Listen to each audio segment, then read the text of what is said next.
And I look at him, and he looks at me, and I look at him, and he looked at me like, seriously? This video is for all my newcomers out there who are working and struggling to make your self-introduction lesson, which is your first lesson, one of the most important lessons because it sets the tone for your future lessons.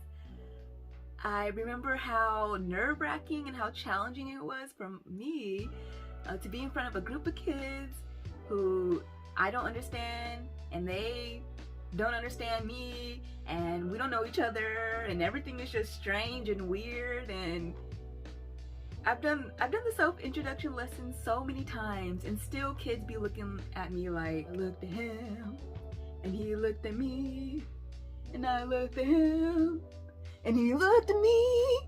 As far as your lesson goes, even if you've been a teacher before in your home country, this is totally different. Please just throw all your expectations out the window. Throw your idea of perfection out the window. Just throw it all in the garbage, okay? Because it's probably not gonna go how you plan. I remember I expected my kids to be a lot more outgoing and out there and excited to see me, and sometimes it's just like, and I looked at him, and he looked at me, and I looked at him, and he looked at me, like seriously, like they just be staring. In order to sort of dissipate those nervous feels that you feel and those feelings that the students feel, let's try to make our lesson more engaging. Don't just be having a lecture, because all of the classes are just lectures all the time. You're going to make a game, or you're going to make something that's fun for them, because the more fun that they have, the more fun that you will have.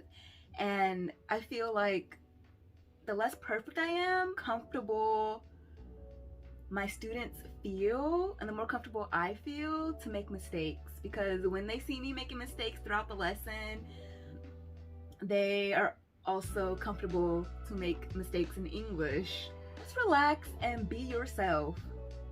Be Genki, be excited, bring that energy. I remember one challenging thing I dealt with was my image of what I thought an LT looked like, or the image of what I thought an LT should do. Like, every class is different. All students respond differently to you. So you don't need to worry about this image that you have in your head of what you should do. You should just be yourself, and they'll love you,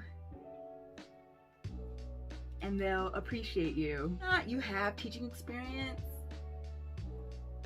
it's really difficult to know what to expect.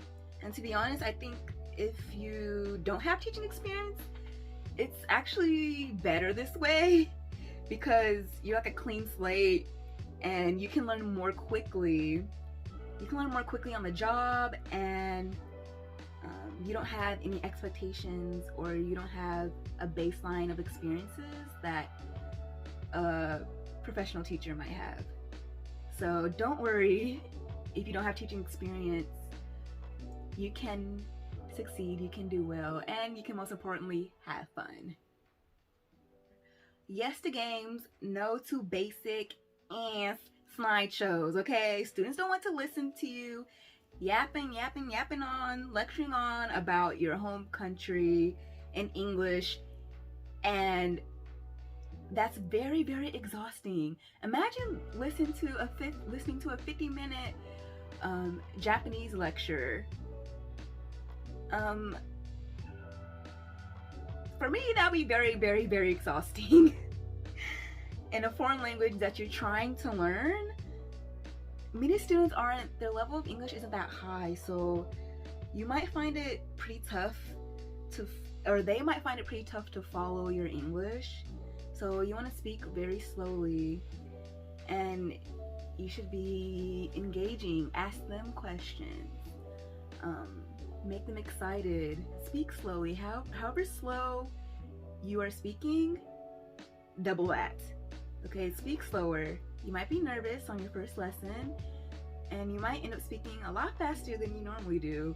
So try to take a deep breath, and take your time and look at the students, make eye contact with the students. Give the students a chance to ask you questions too. Give them a chance to think on their own. I feel like they're not given that opportunity enough. So I make it a philosophy in my classes to actually push the students to think for themselves and think on their own. So this can be your opportunity to have them think of questions on their own to ask you. Sometimes what I do is I'll bring like little post-it notes to class, have them get into pairs and write down questions that they want to answer. Some common questions that come up is like, oh, do you have a boyfriend? Or how old are you? And anonymously, they don't have to write their names or anything, so that they feel more comfortable writing anything, any question that they like. Just pull from the hat and answer those questions. And that makes it a lot less stressful for you. You don't have to prepare much of anything. In my next video, I'll actually do a demo of what my self-introduction lesson looks like. I'll actually pull up my slides and show you. If these tips were helpful, or if you have any more questions, go ahead and just leave a question down in the comments and I'll get back to you. Bye.